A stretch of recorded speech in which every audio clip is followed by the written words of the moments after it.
இப்போ பார்த்தீங்கன்னா, இன்னைக்கு மதிய உணவு இந்த கொதிக்கிற சாம்பார். பார்த்தீங்கன்னா தெரியும், நல்லா கொதி கொதின்னு கொதிக்குது. இதோட பார்த்தீங்கன்னா, ஒரு முருங்கைக்காய் சாம்பார் இன்னைக்கு மதிய உணவே இதுதான். நல்லா கொதிக்க வச்சு இது இந்த சாம்பார். ஸோ ஆஃப் பண்ணிடலாம். சரி சாப்பிடுவோம். முருங்கைக்காய் வந்துக்கிட்டே தான் இருக்குது. முருங்கைக்காய், பச்சை மிளகா, உள்ளி ஊற்றுவோம். நமக்கு சாப்பிட இவ்வளவு போதும்.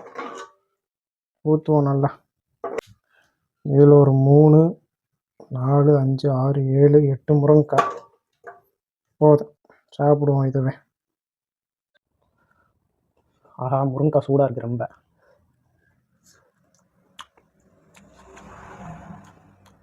இன்னும் முருங்கைக்காய் இருக்குது, 5 முருங்கைக்காய் இருக்குது. அப்புறம் கலந்து கிடக்கு பாருங்க.